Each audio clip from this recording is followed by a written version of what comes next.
Yeah, proud of our effort for the most part tonight. Obviously, we'll take them all. So, that's a good basketball team that's had a tough early stretch with some injuries and guys being out.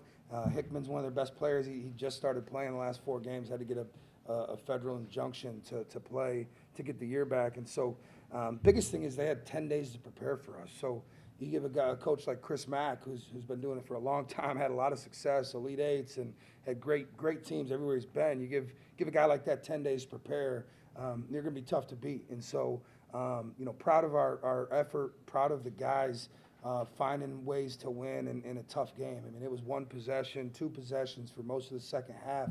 To win those that's going to pay dividends. It gives our guys that experience, right? When we get into conference play, we're going to be in wars, and so, I think we gave up the lead 1 time in the second half, if I'm not mistaken, and so we were able to weather the storm on their runs. We've still yet to play a full, solid 40 minutes of basketball, but we're going to get there. We're going to get better every single day. Proud of Tristan, having Tristan Adriel, our freshmen in general, having Tristan, I think we just looked, he had seven out of our 10 games, he's had a DNP.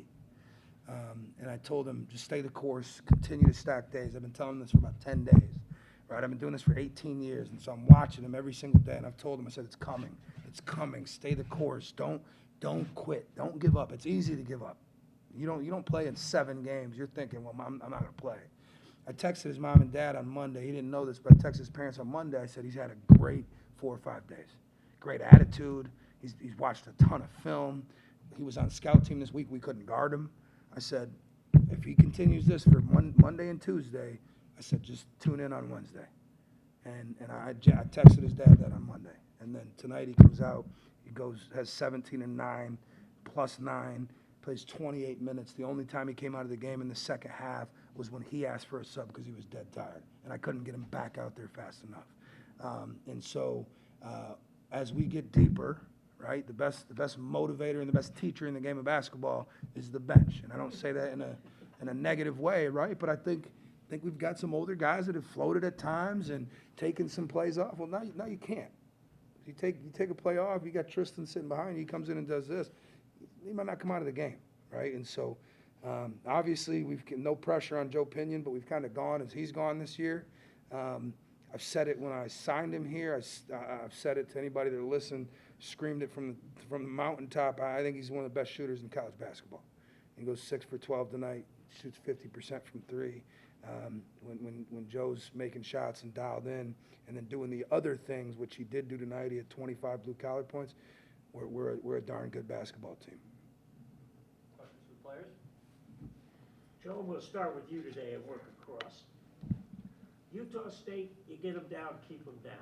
Tonight, it's hand-to-hand combat. You got to go all the way down to the wire. Does that prove you can win in more than one way? Yeah, I definitely think I think it shows that we're a resilient team that can win in multiple ways. If we're down, we can always come back. If we're up, we can keep a lead. But tonight we showed we can do both. We kept our lead, then we got down, and then we came back. So I just feel like that just shows how versatile we are. Same question. Same question.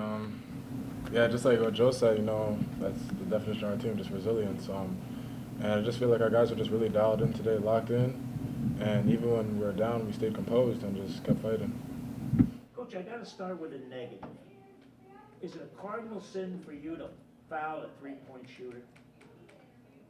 I mean, yes, but it was Devin Hade, and Dev has been also in a similar position like Tristan in the fact that just kind of waiting his turn and pounding the stone every day. And so I can live with guys that make mistakes going max effort. And I think that's what he did on that play. I think his mindset was, I'm not going to give up a 3. And so, yeah, we don't want to foul shoot. He's got to have more discipline and better technique on his closeout. But Dev came in after not playing any minutes in the first half and flew around and made some plays for us. Obviously fouled the shooter there, and that was a tough situation. But, yeah, it's not ideal. Coach, talk a little bit about the bench. When you started the season, the rotation didn't seem to be real long, and as you've gone into the season, they're getting good contributions from Collins. Tonight, Beckford had us coming out party. Oma Jaffo, 4 or 5 games into the season, all of a sudden he's in the starting lineup. Talk a little bit about their development, if you would. Yeah, really, I mean, Oma Jaffo started pretty much the entire year for us, but Adriel Niorha has been, I mean, he was a positive 15 tonight, 4 assists to 1 turnover as a true freshman. So the guys that you're kind of seeing coming along here lately are the freshmen. And we've got the 15th hardest strength of schedule in all of college basketball. So you've got 5 freshmen that are basically thrown into the fire out of the gate, and they just weren't ready, early, right? And as we continue to practice and they get to see a couple games go and they get their feet wet for a few minutes here or there, get to understand what we require from them on both ends of the floor, understanding how hard you've got to play at this level, and they continue to stack days and pound the stone. They've just, it's not a coincidence. Like I played them when they were ready, right? And I'm a firm believer, if you do it too early, you can just crush a kid's confidence, right? We throw them out there and they're not ready, and it has a negative impact on the team, and all of a sudden their confidence is crushed. And so I believe you get ready in practice. We monitor, we use Connexon, which is pretty popular in college athletics, to monitor our guys' workloads and make sure that we don't overwork them from a practice standpoint. Our practices are about 2 times harder workload-wise than our games are, right? And so to stack days in practice and to be able to sustain success in practice every day is where they earn their playing time, and those guys have done that. And so it's going to continue from here. Coach, you talk about a shooter's mentality. You got guys like Enos and Pinion that think their shooting range is when they walk in the arena. How important is to have a guy like that who is no fear?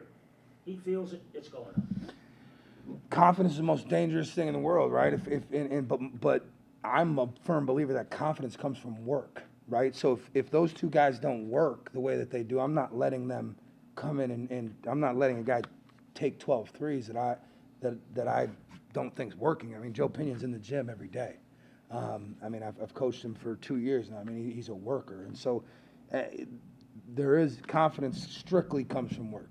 Game prep, shooting, doesn't matter. Confidence comes from work, and those guys work, and so they've earned that green light, so to speak, from us. And Wes hasn't even shot the ball well this year. He's a 42% 3-point shooter last year. That the cover is going to come off that thing for him soon. I think he's overthinking a little bit. He's a great shooter, and so we haven't had a game where both of them have shot the ball well yet. But it's coming. It's going to get there because at the end of the day, work always prevails. Coach, a couple times tonight, you weren't waiting for the film session. You were going to make corrections as people were coming off the floor. How important is that these guys know you're just not there as a figurehead? You're going to get on them. You're going to give them a cookie when they do well, but if not, you're going to correct them. We don't have any cookies over there, but we Come with a pizza. we talk about a lot in our program, to whom much is given, much is required, right? And we just talked about it in the locker room. We're blessed to be here at South Florida. We've got unbelievable resources, facilities, support. And so, these guys don't have to worry about anything from the time they wake up, the time they go to bed, other than school and basketball, right? And so, we're going to demand maximum effort from them. And if I feel like they don't give that on a play, we're gonna talk about it in the game. Those, I think a lot of times film's great afterwards, right, when kind of the dust settles. But sometimes you've got to take advantage of those teaching moments right there, right? Especially when it's a guy that you're going to rely on to go back in the game and not make that same mistake again. So we've got a very coachable group, very, very fortunate. Real quick, on the 3-point shooting, I know sometimes as Joe Pinion goes there, the game goes, is it fair to say that at this point of the season so far, you've kind of maybe lived and died by the 3-point shot? If they're going, it's going to be a big night, and if they're not going, that you might struggle offensively? No. It may look that way. We've won games where we didn't shoot the ball well. We obviously lost some, right? You go back to the George Washington game, it was probably one of the worst shooting performances I've been a part of. But that's who we are offensively. I wouldn't say live or die. I mean, we've got a pretty comprehensive offensive package, but you know, we know what our strengths are. We spend countless hours of prep going into a game, knowing where we want to score from, what our advantages are, where the mismatches can be created. So, you know, but it's definitely a big part of who we are for sure. Coach, how much of rebounding is desire? See ball, get ball. It's everything. I mean, you just obviously there's some other factors that go in, size and athleticism, right? But just having a desire to go get the basketball is huge, and you know, it's something that we talk about every day. We got 21 offensive rebounds tonight. Isaiah Nelson having 8 obviously plays a big part in that, but you know, just yeah, we're sending 4 to the glass. Like you got to want it. You got to want it more than they do, for sure.